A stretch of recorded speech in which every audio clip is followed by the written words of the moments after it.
O'zbekiston Jahon chempionati 2026 bilan xayrlashadimi yoki hali umid bormi? O'zbekiston bilan o'yinda durang bizga yetarli emas. Kongo bosh murabbiyi. O'zbekistonlik futbolchilarga Yevropa klublarining qiziqishi-yu Portugaliya uchrashuvidan keyingi keskin munosabatlar haqida bugun batafsil gaplashamiz.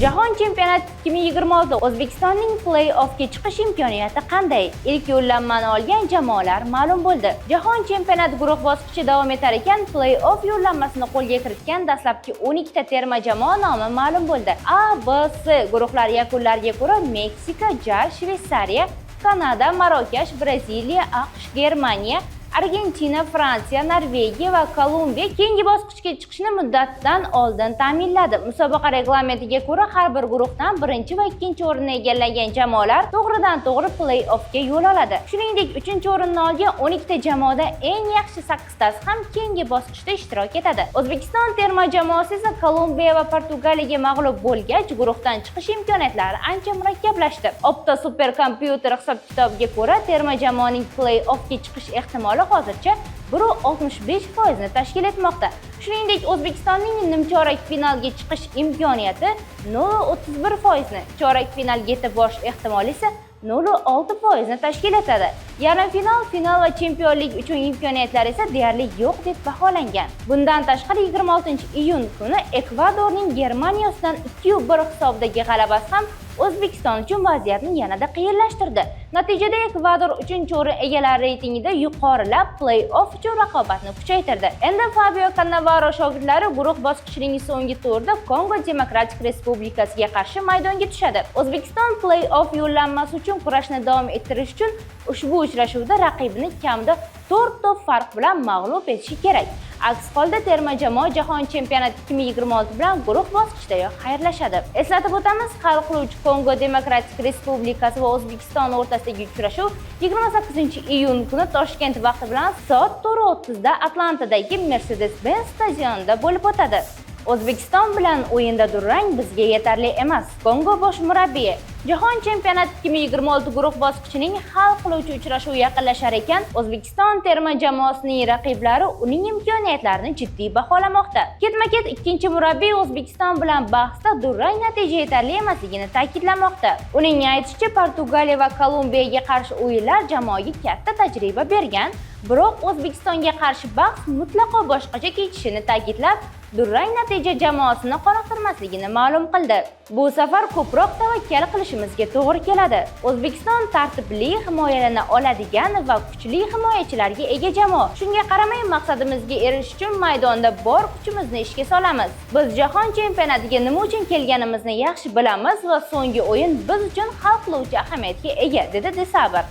O'zbekistonlik futbolchilarga Yevropa klublarining qiziqishi ortmoqda. Jahon chempionatida O'zbekiston sharafini himoya qilayotgan futbolchilarning o'yinlari Yevropa klublari e'tiboridan chetda qolmayapti. Musobaqa davomida bir qator o'zbekistonlik futbolchilarga xorij klublari qiziqish bildirayotgani haqida xabarlar tarqalmoqda. Jumladan, yosh himoyachi Behruz Karimovni Yevropaning top klublari kuzatayotgan bo'lsa, terma jamoa sardori Eldor Shomurodov faoliyatini Turkiyaning Grand klublaridan birida davom ettirishi mumkin. Ma'lumotlarga ko'ra, 18 yoshli Behruz Karimovning Portugaliyaga qarshi o'yini Angliyaning 2, Germaniya va Fransiyaning bittadan top klubi skautlar tomonidan stadiondan turib kuzatilgan. Bu esa yosh himoyachining yaqin kelajakda Yevropa chempionatlaridan biriga yo'l olish mumkinligi haqidagi taxminlarni kuchaytirmoqda.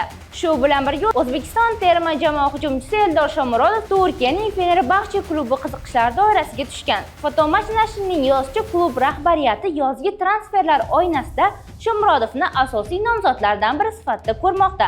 Hatto transferni amalga oshirish uchun pul mablag'i bilan birga bir nechta taniqli futbolchilarni ham taklif qilishga tayyor ekani aytilmoqda. Eslatib o'tamiz, Behruz Karimov Jahon chempionati 2026 guruh bosqichidagi har ikki uchrashuvni asosiy tarkibda boshlagan bo'lsa, Eldor Shomurodov o'tgan mavsum Beshakshehir safida 22 ta gol urib, Turkiya Superligasining eng yaxshi to'purarlaridan biriga aylangandi. G'ururingizga o't tushdi. Alisher Qodirov futbolchilarga murojaat qildi.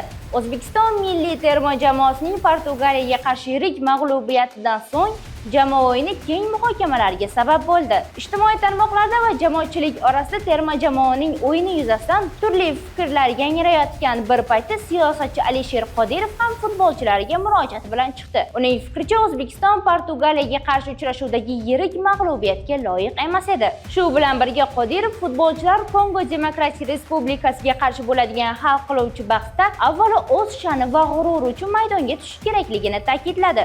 Bosim bo'ladimi, momaqaldiroq chaqadimi, Kongo bilan o'yinni biz emas, o'zingiz uchun o'ynang. Futbolchi nonni yeyapsiz, g'ururingizga o't tushlatishmasam. Keyin Cannavaro, Behruz, Abbos va Abduqodirga o'xshagan oldimizdagi ikkita jahon chempionatiga chiqish va sifatli o'ynashga qodir bo'lgan 30 taligini shakllantirish kerak. Bu mundialda jamoani yarmi bo'ladigan darvozabon yo'q edi, jiddiy bo'shliq. Fikrim o'zgardi. Osiyo Kubogini olish degan xom xayol bilan birga tarkibdagi xizmat ko'rsatganlardan kechib, shu musobaqadayoq keyingi saralash davrida ishlaydigan tarkibni o'ynatish kerak. Osiyoning zo'r va eng zo'rlari aniq va biz u yerda emasmiz deb yozib qoldirdi. Eslatib o'tamiz, hal qiluvchi Kongo Demokratik Respublikasi va O'zbekiston o'rtasidagi uchrashuv 28-iyun kuni Toshkent vaqti bilan soat 4:30 da Atlantadagi Mercedes-Benz stadionida bo'lib o'tadi. G'alaba ham, mag'lubiyat ham futbolning bir qismi. Ammo bir narsa o'zgarmaydi. Biz har doim O'zbekiston terma jamoasi bilan birgamiz va har qanday vaziyatda ularni qo'llab-quvvatlaymiz. Ishonamizki, hal qiluvchi uchrashuvda futbolchilarimiz albatta g'alaba qozonishadi. Sizga yetkazmoqchi bo'lgan yangiliklarimiz shulardan iborat edi. Bizga like va obuna tugmasini bosishni unutmang. Aytgancha, fikrlaringizni izohlarda ham kutib qolamiz. Eng so'nggi xabarlar esa doim Qisqa News'da.